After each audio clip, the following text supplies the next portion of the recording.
فقد قال الله تعالى في كلامه المجيد وفرقانه الحميد.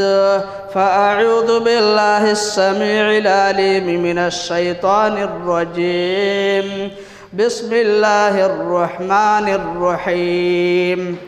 إن عدة الشهور عند الله 12 شهرا في كتاب الله يوم خلق السماوات والأرض منها 4 حرم ذلك الدين القيم فلا تظلموا فيهن أنفسكم. رب اشرح لي صدري ويسر لي أمري واحلل عقدة من لساني يفقهوا قولي. رب زدني علما رب زدني علما اللهم رب زدنی علما. معزز سامعین، حاضرین جمعہ، تمام قسم کی حمد و ثنا، بزرگی اور برتری، عظمت و کبریائی اس مالک مختار رب ذوالجلال کے لیے لائق و زیبا ہے جس نے ہم سب کو پیدا کیا، زندگی گزارنے کے لیے ہر طرح کی نعمتیں اور سہولتیں عطا فرمائی، اور اپنے آخری رسول جناب محمد الرسول اللہ صلی اللہ علیہ وسلم کے امتی بننے کا شرف بخشا. اللہ کی حمد و ثنا کے بعد بیش بہا درود و سلام کی ڈالیاں نچھاور ہوں اس ذات مقدسہ، مطہرہ اور مبارکہ پر جو ساری کائنات کے لیے رشد و ہدایت بنا کر کے، رحمت بنا کر کے بھیجے گئے. اللہم صلی وسلم وبارک علیہ. خطبہ مسنونہ کے بعد میں نے سورۃ التوبہ سورہ نمبر 9 کی آیت نمبر 36 پڑھی ہے.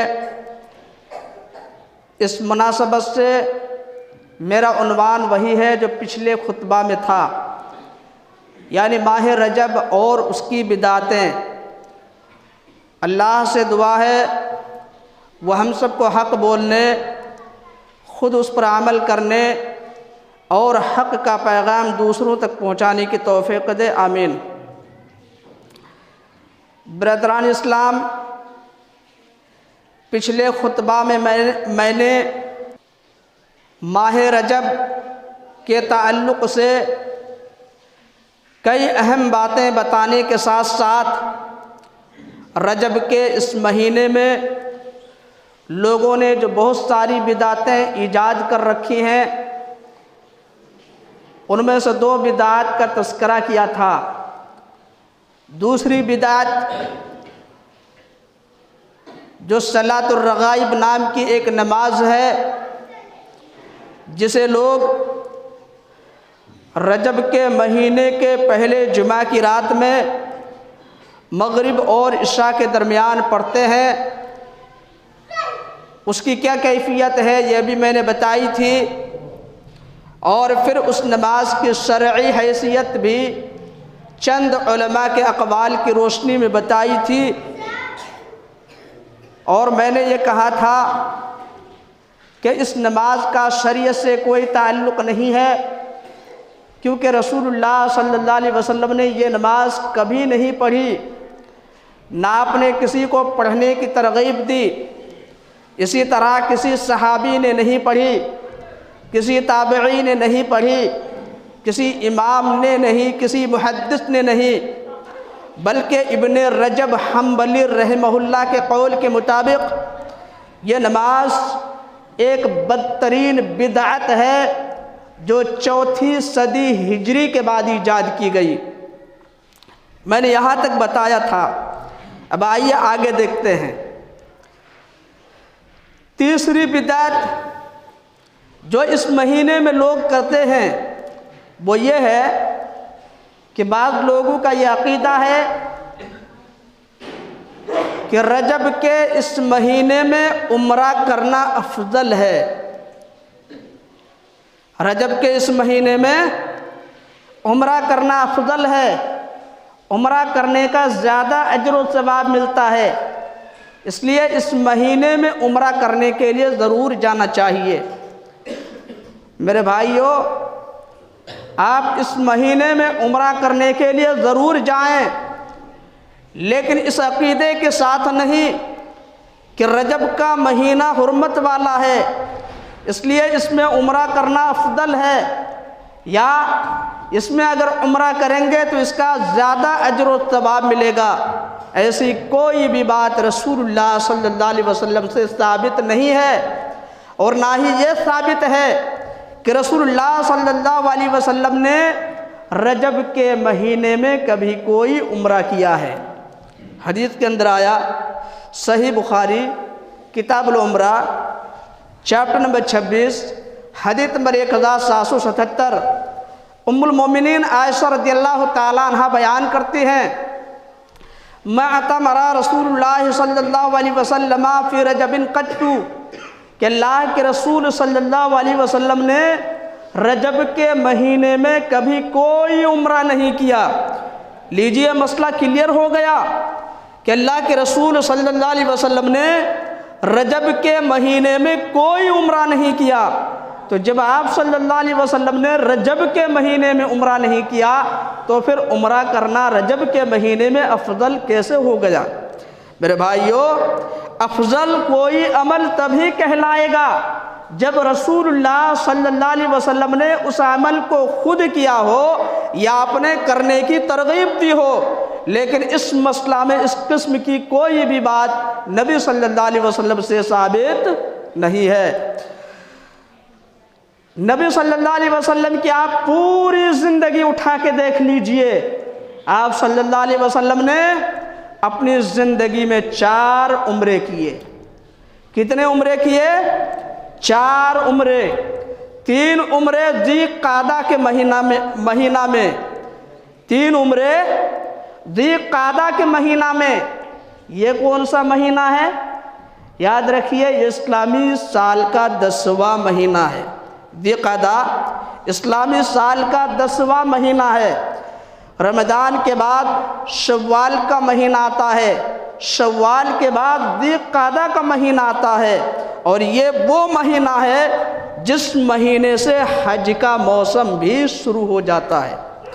اسی مہینہ میں پیارے رسول صلی اللہ علیہ وسلم نے 3 عمرے کیے، اور 1 عمرہ آپ صلی اللہ علیہ وسلم نے اپنی زندگی میں جو ایک ہی حج کیا تھا، اس حج کے ساتھ آپ صلی اللہ علیہ وسلم نے کیا تھا، چاہے آپ اسے پہلا کہہ لیں یا آخری کہہ لیں، نبی صلی اللہ علیہ وسلم نے صرف ایک ہی حج کیا تھا۔ اور حج کس مہینے میں ہوتا ہے؟ ذی الحجہ کے مہینے میں، جس مہینے میں ہم اور آپ قربانی کا عمل اپنے رب کی بارگاہ میں پیش کرتے ہیں۔ تو 4 عمرے اللہ کے رسول صلی اللہ علیہ وسلم نے کیے، کوئی بھی عمرہ آپ نے رجب کے مہینے میں نہیں کیا۔ اس لیے اگر کوئی اس عقیدے کے ساتھ کہ رجب کا مہینہ حرمت والا ہے، اس مہینے میں عمرہ کرنا افضل ہے یا عمرہ کرنے کا زیادہ اجر و ثواب ملتا ہے، اس عقیدے کے ساتھ، اس نیت کے ساتھ اگر کوئی عمرہ کرنے کے لیے جاتا ہے تو میرے بھائیو یاد رکھیے، اسے اس عمرے کا ذرہ برابر بھی ثواب نہیں ملے گا، کیونکہ یہ بدعت ہے، اور ہر بدعت گمراہی ہے۔ وَكُلُّ ضَلَالَةٍ فِي النَّارِ، اور ہر گمراہی جہنم کی طرف لے جانے والی ہے۔ چوتھی بدعت جو اس مہینے میں لوگ کرتے ہیں وہ یہ ہے، بعض لوگ اس مہینے میں خصوصی طور پر روزہ رکھنے کا اہتمام کرتے ہیں، خاص طور پر رجب کی 27ویں شب کو۔ رجب کی 27ویں شب میں پوری رات وہ عبادات کا اہتمام کرتے ہیں، پھر 27 تاریخ کو وہ پورا دن روزہ رکھتے ہیں۔ میرے بھائیو یاد رکھیے، رجب کے مہینے میں اللہ کے رسول صلی اللہ علیہ وسلم سے خصوصی طور پر روزہ رکھنا ثابت نہیں ہے۔